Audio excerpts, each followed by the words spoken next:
Halo semuanya, jumpa lagi dengan Awan Chai di sini, Duta Pajak Abal-Abal, pelatih konsultan pajak pertama dan satu-satunya di Indonesia. Hari ini kita akan bahas mengenai kelanjutan gua menjawab pertanyaan-pertanyaan yang di IG Live ataupun YouTube Live yang belum terjawab teman-teman ya. Karena kan gua setiap hari Senin malam ada live, bisa di Instagram, bisa di YouTube ya. Karena kalau Instagram gue dihilangkan oleh oknum ya gue pindah ke YouTube gitu live-nya. Tapi biasanya sih live Instagram kalau Instagramnya masih hidup. Udah 3 kali live yang 3 minggu terakhir ini belum gua bikinin nih video-video jawaban untuk yang lewatin jam 9 ya. Jadi setelah jam 9 malam sudah selesai, tapi masih ada pertanyaan-pertanyaan, ya gue tampung dulu gitu. Oke. By the way, disclaimer dahulu ya guys, bahwa isi video ini bukanlah saran profesional konsultan pajak ya guys. Jika ada informasi yang salah di video ini, langsung aja sampaikan di kolom komentar guys. Oke. Sekarang gue akan sharing dulu teman-teman ya. Sharing dulu beberapa pertanyaan yang belum terjawab di video sebelumnya ya teman-teman. Nah, ini dia ya. Nah, ini adalah live terakhir gua di YouTube ya teman-teman. Gara-gara Instagram gue dihilangkan oleh oknum buzzer, jadi sekarang gue ke YouTube. Tetapi sekarang sih Instagram gue sudah baik lagi ya. Sudah 3 kali teman-teman yang Instagram gue dihilangkan oleh oknum ya. Kalau keempat kali lagi dihilangkan, gue dapat gelas cantik dari Instagram nanti ya.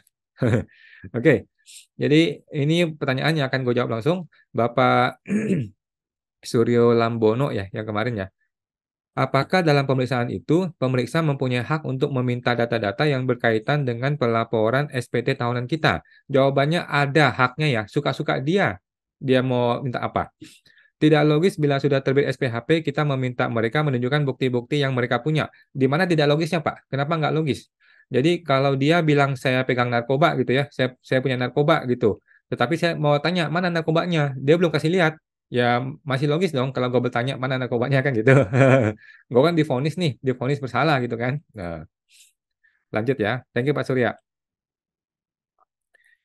Ibu Ichigol, saya tanya aturan wajib meminjamkan rekening koran. Katanya ada di pasal 29 KUP, tidak ada teman-teman ya. Sanksinya pajak saya akan dihitung pakai norma, bisa kasih arahan kok. Jadi si pemeriksa pajak ini kasih informasi yang blur ya teman-teman ya, salah ya. Di pasal 29 KUP tidak ada kewajiban meminjamkan rekening koran, tidak ada ya. Sanksinya pajak saya akan dihitung pakai norma. Ini juga diblurkan oleh si pemeriksa. Yang dimaksud pakai norma itu adalah eh, cara dia menghitung penghasilan kita kalau kita itu bukan UMKM 0,5%. Nah, itu menggunakan metode norma. Ya itu emang betul gitu. Kalau memang kita itu kita kasih rekening maupun tidak kasih rekening juga sama pakai norma gitu ya. Cuman kalau kasih rekening akan memperburuk, mempersulit, menghancurkan diri sendiri gitu ya. Itu Bu Ici semua terbantu. Lanjut, Bapak Wakwow. Kok, apakah DJPAR bisa minta data perbankan WP? Jawabannya bisa, suka-suka dia ya. Oke, thank you Pak Wow. Kemudian Bapak Maripo, kok Awan, izin tanya, apakah pungli dari instansi tertentu memang tidak boleh dibiarkannya? Jawabannya tidak bisa. Saya diminta koreksi biaya tersebut oleh AR. Jadi gini Pak Makripo, kalau ada pungli dari instansi tertentu, mungkin Anda berada di industri yang terpaksa nyuap orang gitu ya, dengan berbagai alasan lah ya. Lu jadikan itu sebagai gaji pegawai orang internal dalam gitu ya. Lu punya 10 pegawai nih, ya lu bilang aja ini tunjangan dari Mister A, tunjangan Mister B, tunjangan Mister C gitu kan. Potong PPh satu, nanti perusahaannya nanggung PPh satunya kan beres gitu Pak ya. Jadi kita tidak perlu kasih tahu, oh saya menyuap pejabat itu nih, pejabat itu ya nggak perlu ya teman-teman ya. Kita akui sebagai gaji orang internal saja gitu ya. Karena ya sistem negara kita belum bisa secanggih Amerika, belum bisa sebersih di luar negeri. Ya kalau lu mau bisnis ya terpaksa lu mentoleransi hal-hal seperti ini gitu. Kalau gue sih gue nggak bisa toleransi ya. Makanya gue tidak mau di industri yang begitu-gituan gitu. Tapi kan mungkin ada orang yang memang terjebak di industri itu yang nggak bisa keluar gitu ya. Ya sudahlah. Oke, sudah terakhir ya untuk yang YouTube ini dan gue akan closing. Kita masuk ke Instagram. Ini Instagram sekitar 2 minggu yang lalu teman-teman ya. 2 minggu yang lalu ini masih ada yang belum terjawab ya. Oke, tadi Bapak Yeha Nixon ya barusan Yeha Nixon apa dia tadi ngomong? Ini YH Nixon. Kok akibat omset menurun sehingga mengajukan pengurangan angsuran ini angsuran PP25 ya? Boleh, boleh. Ibu boleh mengajukan permohonan pengurangan angsuran PP25 ya, silakan. Itu DJP punya hak untuk menerima atau menolak ya. Kalau tolak ya lu ajukan lagi gitu. Thank you Pak YH.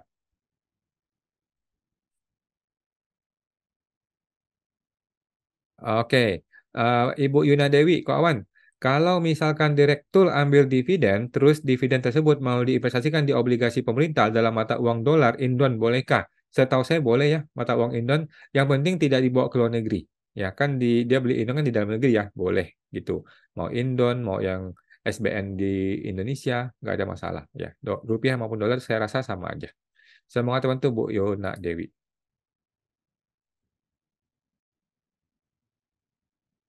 Ibu Maya ZHR. Malam kok. Untuk hutang piutang pemegang saham dan afiliasi, mana yang perlu dikenakan rate interestnya? Interest pakai market rate ya? Oke, jawaban saya adalah semua yang namanya hutang piutang yang berhubungan dengan afiliasi, baik itu pemegang saham atau saling ada kepemilikan, sebaiknya dikenakan bunga. Jadi lu beres urusannya, nggak usah ribut sama AR.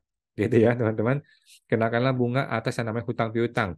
Ya, itu kan wajar dong. Namanya lu punya hutang, wajar dong bayar bunga. Namanya lu kasih utang pinjaman ke orang, piutang, wajar dong lu terima bunga. Itu hal yang normal, gitu ya. Nah, tidak perlu dipaksakan nggak ada bunga. Menurut gua sih gitu ya. Interestnya pakai market rate ya? Jawabannya iya. Minimal rate deposito lah minimal ya. Kalau bisa sih rate normal yang bisa 8% sampai 12% gitu ya. Rate normal gitu. Memang itu konsekuensinya dari hutang piutang ya, itu hal yang normal. Kalau lu tidak mau ada hutang piutang ya udah lu langsung masukin sebagai sebagai saham gitu, langsung ubah modalnya masukin sebagai saham beres. Kalau masih mau hutang piutang ya terpaksa ada bunganya gitu teman-teman ya. Oke, lanjut. Bapak Siking ada suaranya? Oh, ada ya. Ibu Nita Yunita 007. Kok maksud hapusnya utang pajak karena daluarsa itu contohnya seperti apa ya? 5 tahun atau 10 tahun? Setahu saya 10 tahun deh, Bu. Setahu saya ya, saya nggak yakin juga. Setahu saya 10 tahun. Artinya kalau 10 tahun negara tidak berhasil menagih hutang pajak lu, maka hutang pajak kita menjadi lunas. Itu yang gue tangkap teman-teman ya. Tetapi gue nggak yakin juga bagaimana pelaksanaannya karena apa iya negara mau menghilangkan hutang pajak lu? Rasa-rasanya sih enggak. Tetapi ini memang ada kalimat ini gitu. Cuman gue nggak begitu pasti berapa tahun dan apakah yang dimaksudkan itu menghapus nilai hutang kita atau gimana. Itu masih cek lagi ya teman-teman ya. Oke, semua teman tuh Bu Nita. Bapak Yudiawan Agus, bagaimana cara menghitung pajak atas jasa laundry dan terapis yoga yang mana setiap bulan digunakan dan bukan karyawan tetap? Eh, Jasa laundry dan terapis yoga. Oke, paling ini kan perusahaan Pak ya. Ini kalau perusahaan ya. Jadi perusahaan menggunakan jasa laundry dan menggunakan terapis yoga gitu ya. Kalau dia perusahaan, potong PPh tiga atas jasa. Kalau dia orang pribadi, potong PPh satu atas kategori yang namanya bukan pegawai yang menerima penghasilan berkesinambungan atau tidak berkesinambungan. Udah, gitu aja, Pak. Paling gampang gitu ya. Jadi nggak usah pusing. Nah, semoga teman tuh Pak Yudiawan Agus. Bapak YHA Nixon 24. Kok akibat kejadian penurunan omset mengajukan pengurangan PPh lima dan jika dikabulkan nihil Juli sampai Desember. Maka saat kondisi PT membaik lagi omset pada bulan November 2023. Bagaimana angsurannya kok? Jawaban saya selama tidak disuruh naik lagi lu diam-diam aja. Nanti kan kita tetap akan closing di SPT tahunan kan? Tetap akan kita closing dan dilaporkan di SPT tahunan. Jadi nggak usah pusing. Itu diam-diam aja. Tapi kalau Bu berniat baik ya kasih tahu kepada AR untuk dinaikin juga boleh gitu. Kadang-kadang AR juga inisiatif kok kalau kita pakai faktur pajak ya. Kalau kita pakai faktur pajak kan langsung ketahuan tuh omsetnya naik. Nah, biasanya AR langsung inisiatif inisiatif suruh kita naikin omset, naikin PPh 5. Kalau dia nggak inisiatif ya kita diam-diam aja gitu kan. Tinggal kita closing di SPD tahunan. Oke. Saya mau tuh Bu YHA Nixon. Bapak Herip 255 Pak Awan. Nanya lagi ya, kalau orang pribadi dapat dividen, katanya bebas pajak selama uang itu diinvestasikan kalau untuk pembelian mobil apa perlu membayar PPh dividennya? Setahu saya nggak bisa kalau mobil, Pak, karena mobil itu konsumtif. Oke, yang dimaksud investasi itu adalah barang yang nanti akan berbunga-bunga, contohnya tanah, bangunan, deposito, SBN, saham, pokoknya investasi-investasi yang tidak bersifat konsumtif. Kalau mobil itu konsumtif sih, gitu. Motor juga sama. Jadi tanah, bangunan boleh, SBN, deposito, itu paling lebih oke juga atau saham. Paling aman sih belilah sebuah SBN atau deposito tahan 3 tahun. Udah nggak usah dilihat lagi pusing. Gitu ya teman-teman. Banyak orang tuh greedy. Greedy itu serakah ya. dia udah mau dapatin gratis PPh dividennya, dia tetap mau dapatin cuan lagi dari uang ini. Akhirnya diputar-putar tuh, diputar di saham, diputar di tanah, diputar di bangunan, diputar di deposito, diputar-putar lagi. Karena greedy, karena pengen dapatin cuan sebesar-besarnya. Nggak usah teman-teman. Udah bagus lu selamat 10% gitu ya. Udah bagus selamat 10%, tahan di sebuah deposito atau SBN 3 tahun ke depan. Sudah, lupakan. Gitu. Nah, semua teman tuh Pak Heri.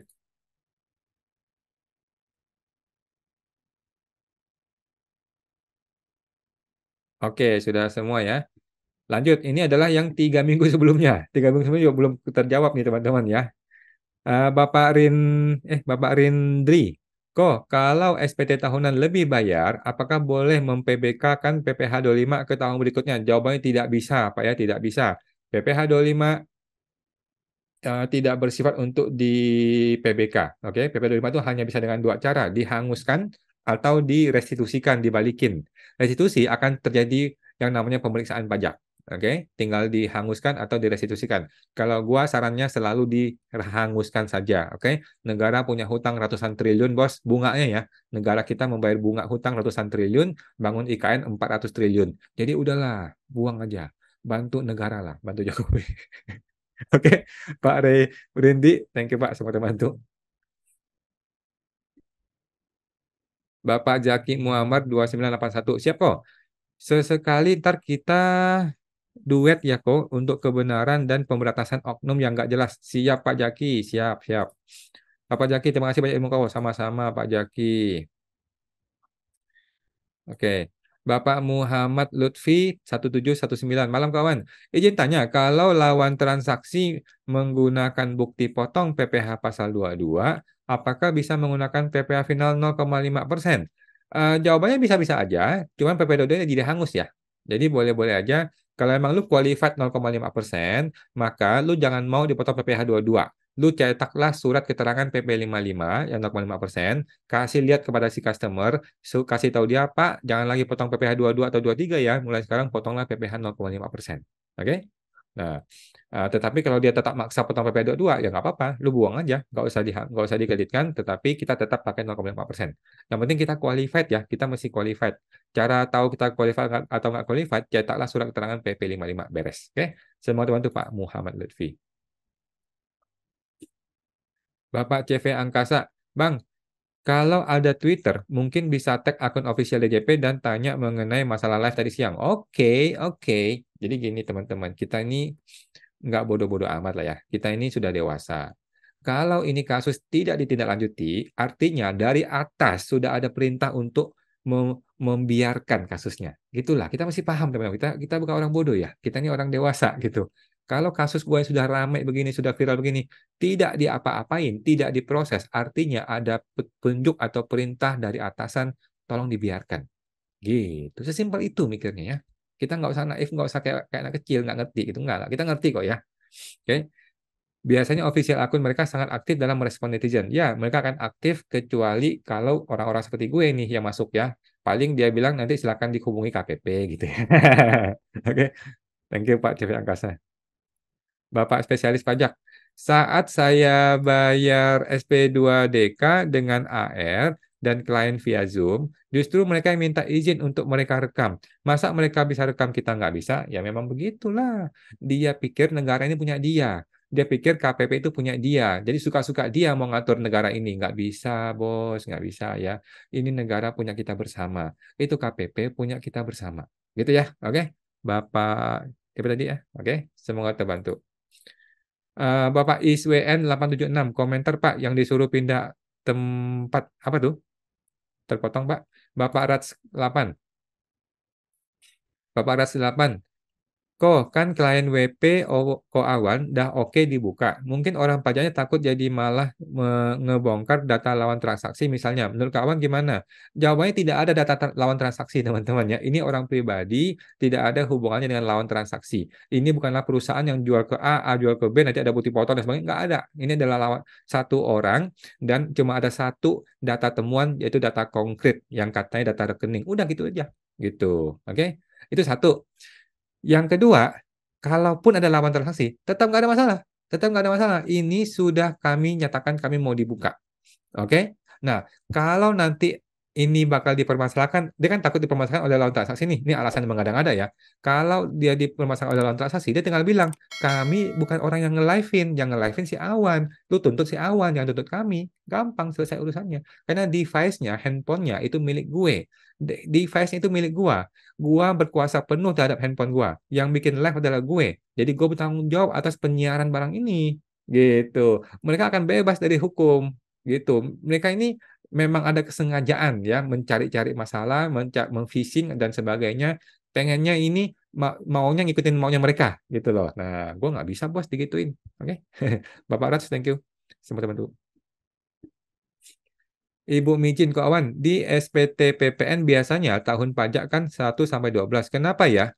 Eh, tahun pajak malah muncul 5 sampai 6. Pengaruh nggak SPPKP bulan Juni? Pengaruh ya, pengaruh. Kenapa deh tahun pajak 5 sampai 6? Mungkin gara-gara memang itu aja yang diperiksa gitu ya. Mungkin gara-gara PPN atau apa gitu. Jadi dia hanya periksa ya 12 itu boleh-boleh aja gitu ya.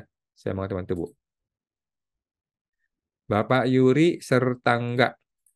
Kok gimana kelanjutan tadi siang? Gimana dengan kelanjutan pemeriksaannya? Ini yang 3 bulan lalu, 3 minggu lalu ya, ketika gua live di live Instagram ya di KPP Taman Sari.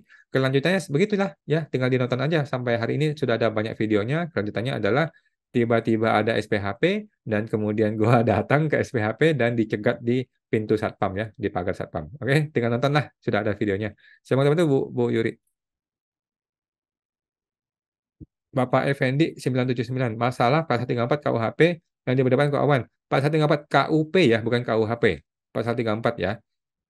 Ini kita sudah clear. Pasal 34 itu untuk melindungi data wajib pajak, bukan untuk melindungi orang lain. Oke. Sedangkan si wajib pajaknya sudah ingin terbuka untuk umum. Jadi pasal itu sudah batal demi hukum karena si wajib pajak, orang yang mau dilindungi menyatakan dia ingin terbuka untuk umum. Oke. Saya mengatakan itu Pak Effendi. Bapak Andre, eh Pak Andre Jaswanda, izin tanya kok, saya input PPh Badan sesuai laporan komersial dan bagaimana cara mengeluarkan biaya dan pendapatan yang tidak bisa diakui kok. Oke, jadi lu mesti bikin di Excel, Pak. Jadi kita kan bikin akunting nih. Akunting kan keluar komersil. Nah, kita mesti bikin yang namanya dibikin di Excel. Kita transport ke Excel, kemudian kita tambah kolom. Kolom koreksi fiskal positif, koreksi fiskal negatif, kemudian fiskal. Nah, fiskal inilah yang akan menjadi dasar untuk menghitung pajak. Gitu aja. Nanti koreksi fiskal positif dan negatif akan diisi di SPT tahunan Padan. Itu di lampiran lampiran 2 atau lampiran 1 ya? Lampiran 1 kayaknya ya yang di bagian yang namanya koreksi fiskal di situ ada. Oke? Semangat teman tuh Pak Andre.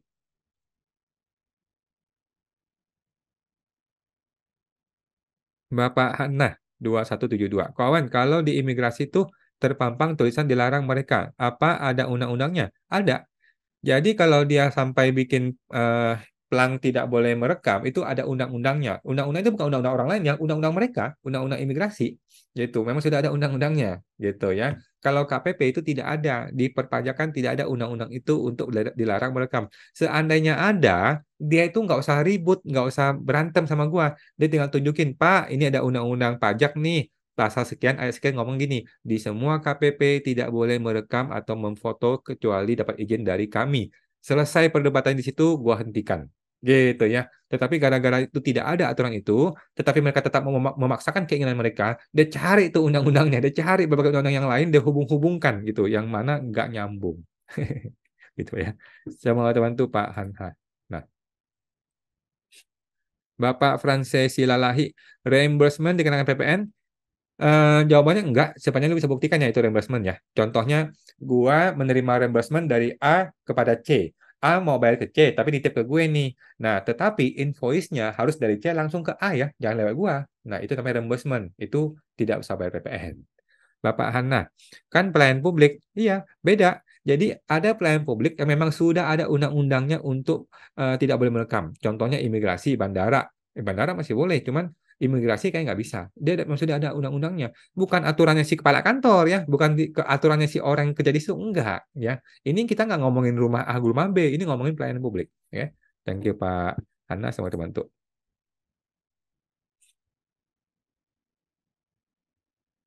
Ibu Farida Handoyo, malam kok. Kalau data 2020 masih bisa dibuka, jawabannya bisa. Ya, bisa.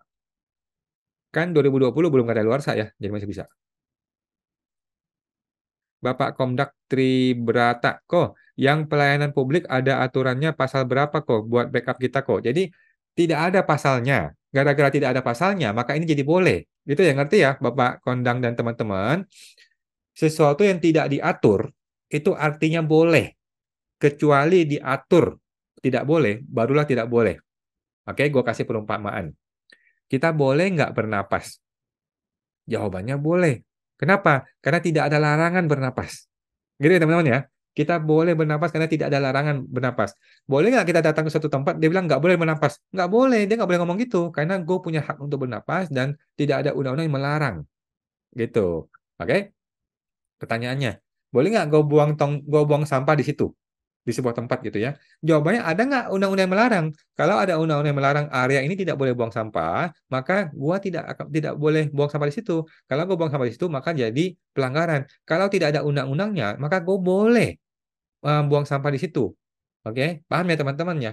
Jadi di Indonesia itu hukumnya adalah semuanya boleh kecuali diatur berbeda di undang-undang gitu ya. Kita nggak usah ngomong etis teman-teman. Kalau kita kan banyak orang ngomongin etis nih, wah si Awan merekam tuh nggak etis. Sekarang gini, kalau kita mau ngomong etis, pertanyaan gua, etis nggak dia tidak mau jawab chattingan gue?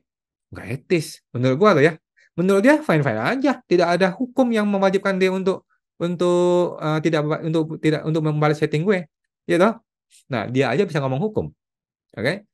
Sekarang etis nggak kalau SP2DK gua nggak ada angin nggak ada hujan tiba-tiba naik ke pemeriksaan? Bagi gua tidak etis. Bagi dia, gua tidak melanggar undang-undang. Gua suka-suka gua mau naikin lu ke pemeriksaan. Bagi dia nih, bagi gua tidak etis. Bagi dia nggak mau ngomong etis, dia mau ngomong aturan. Ya, aturannya nggak ada yang dilarang. Oke? Sekarang gua tanya, etis nggak pemeriksaan itu tidak ada pembahasan, tiba-tiba ada SPHP, ada hasil pemeriksaan? Bagi gua tidak etis. Ya, bagi gue ini kurang ajar. Ini bangsat nih bagi gue. Ngomongin etis ya. Tetapi bagi dia enggak. Bagi dia aturan gue boleh. Aturannya tidak melarang. Gitu loh. Aturan pajak tidak melarang dia sebagai pemeriksa untuk yang si penguasa ini untuk membuat yang namanya SPHP tanpa dibahas. Menurut dia. Memang tidak ada undang-undangnya. Akibatnya apa? Akibatnya ya, gua legowo. Gua ngapain? Gua hanya bisa memviralkan, teman-teman. Kita sebagai warga negara hanya bisa memviralkan. Kita nggak bisa ngapa-ngapain. Gitu ya, teman-teman ya. Jadi, kita nggak usah ngomong etis, nggak etis. Sekarang, apa yang dia lakukan terhadap gua, itu jauh dari kata-kata etis. Gini loh. Oke, gua membuat rekaman, itu tidak ada efek material atau imaterial bagi dia loh. Tetapi, yang dia lakukan terhadap gue itu memiliki efek material dan imaterial. Kalau hitungan dia salah dan gue dipaksakan ikut, maka akan terjadi kurang bayar pajak yang harus gue bayar. Oke? Maka itu namanya ketidakadilan. Gitu. Gitu. Jangan ngomong etis di lingkungan seperti ini. Karena ini negara hukum, bukan negara etis. Gitu ya. Ini tuh negara hukum, bukan negara hukum plus etis. Tidak. Ini negara hukum. Gitu teman-teman ya. Kalau lu ke pengadilan pajak, lu hanya akan ditanya pasal dan ayat. Lu tidak akan ditanya, menurut saudara, perbuatan si lawan itu etis enggak? Enggak ada hakim ngomong gitu. Ya. Gua pernah diskakmat sama orang pajak gara-gara seperti itu. Karena bagi gua, perbuatan si petugas pajak itu enggak etis dan sebagainya. Dan gua berargumen, gua kasih lo filosofi. Orang pajak cuma tanya, Pak Awan, pasal berapa yang Anda pakai untuk menolak argumen si orang pajak? Gue diam. Gue diam, bos, digituin. Mau gimana, bos? Ini negara hukum, bukan negara bapak lu. Bukan negara bapak gue. Nggak bisa gue memaksakan maunya gue yang tidak tertulis di undang-undang. Gitu, bos. Ya, oke, Pak Komda. Selamat bantu, Pak. Bapak Effendi, ditunggu video juga kok Awan, lengkapnya untuk edukasi pajak. Ya, sudah gue bikin video-videonya ya, lengkap ya. Bapak Komdak. Kok yang boleh rekam kalau pelayanan publik di aturan mana buat backupan kita kok? Jadi kembali lagi gua aturan teman-teman ya, di Indonesia tidak mengenal yang namanya boleh dan nggak boleh. Yang ada adalah tidak boleh, gitu ya.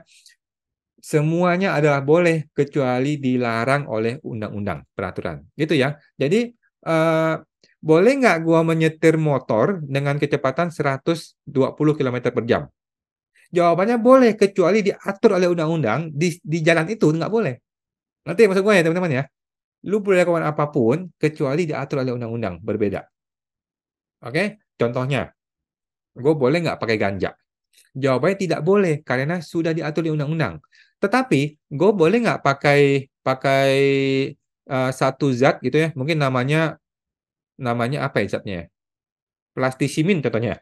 Boleh nggak gue pakai plastisimin? Loh, apa itu plastisimin?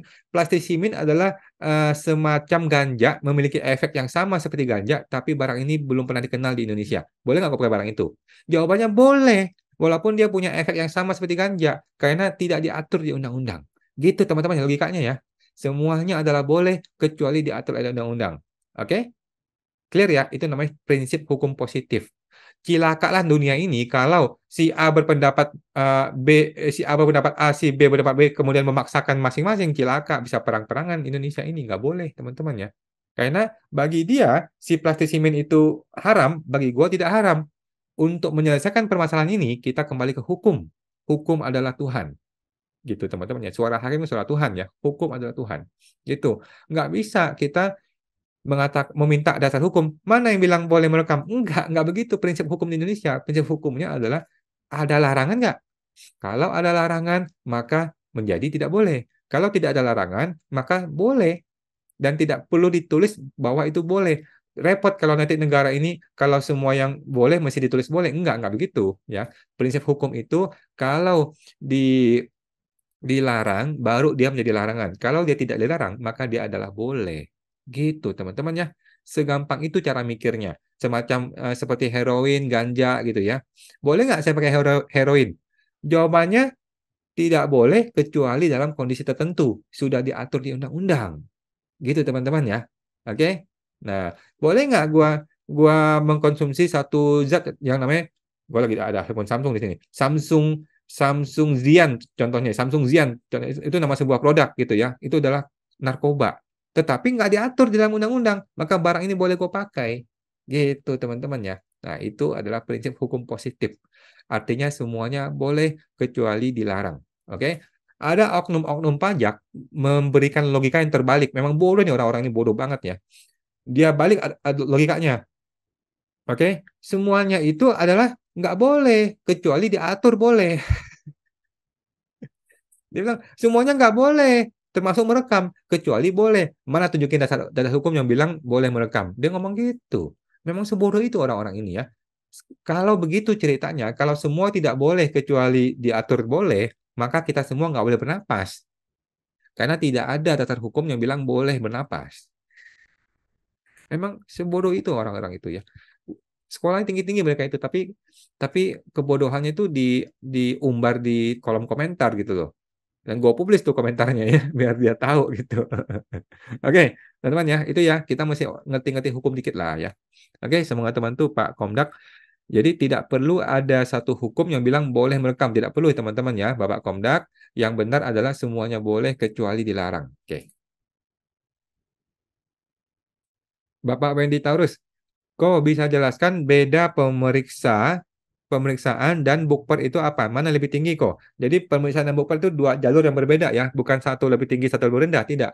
Pemeriksaan itu SP2, yang bukper itu pemeriksaan bukper ya. Ini surat perintah pemeriksaan, ini surat perintah bukti permulaan. Oke? Pemeriksaan bukti permulaan. Pemeriksaan biasa itu adalah perdata, yang diincar itu adalah pajak. Oke? Tidak mau bikin lu masuk penjara, tidak.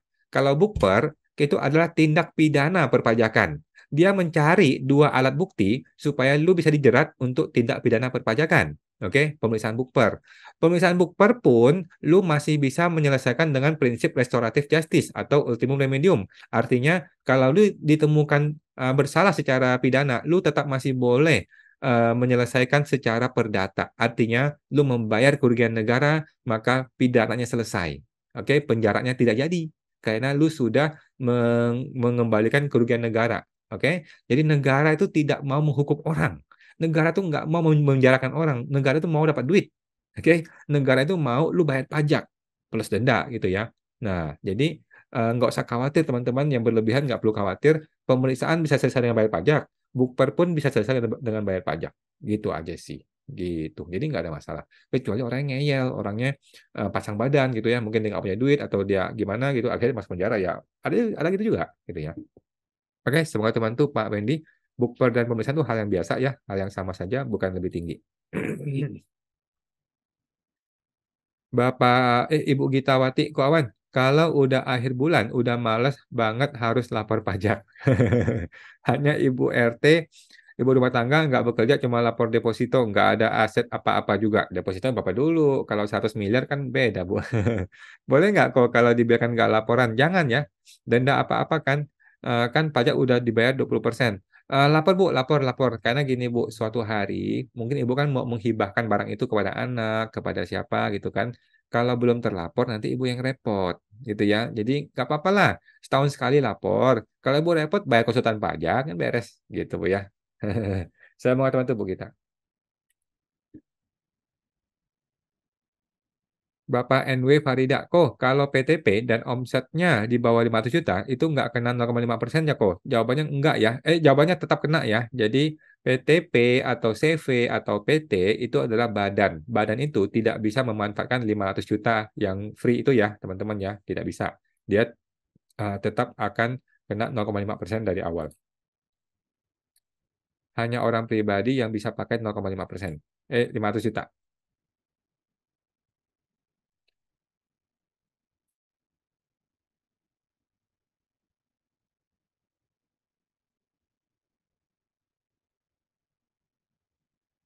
Oke teman-teman ya, sudah selesai ya, sudah selesai. Gak usah itu aja teman-teman ya. Eh, untuk hari ini kita menjawab pertanyaan-pertanyaan live yang belum terjawab sebelumnya teman-teman ya. Oke. Dan teman-teman kita mau promosi lagi nih ya, menjelang akhir Oktober nih ya. Sudah menjelang akhir Oktober, kita ada kelas baru di November nanti ya. Untuk teman-teman yang masih takut dengan petugas pajak, masih takut diintimidasi, dicari-cari kesalahannya dan sebagainya ya. Kalau masih ada ketakutan itu, teman-teman mungkin cocok ikut pelatihan PSTP gue. Nah, program siapatakutpajak.com akan membantu Anda untuk menghadapi petugas pajak, guys. Ya, siap menghadapi SP2DK, pemeriksaan, bahkan hingga melawan oknum ya. Segera daftar di website www.siapatakutpajak.com, guys ya. Ada promo khusus di bulan ini. Dan ini terakhir teman-teman ya, terakhir di tahun ini. Anda akan bergabung dalam komunitas eksklusif ya teman-teman PSTP di grup Telegram. Kita bisa diskusi langsung teman-teman tentang masalah pajak Anda tanpa batas waktu ya. Dan kita akan ketemu secara langsung via online setiap Jumat jam 8 malam. Hanya untuk member PSTP aja ya. Ada bonus nih, PSTP Batch 6 akan ada diskusi langsung dengan saya one on one private ya. Satu kali aja 45 menit. Oke teman-teman silakan manfaatkan masa promo ini. Ini terakhir di tahun ini ya. Silakan daftar di website www.siapatakutpajak.com ya, www.siapatakutpajak.com untuk bergabung sana guys. Oke, sampai jumpa lagi.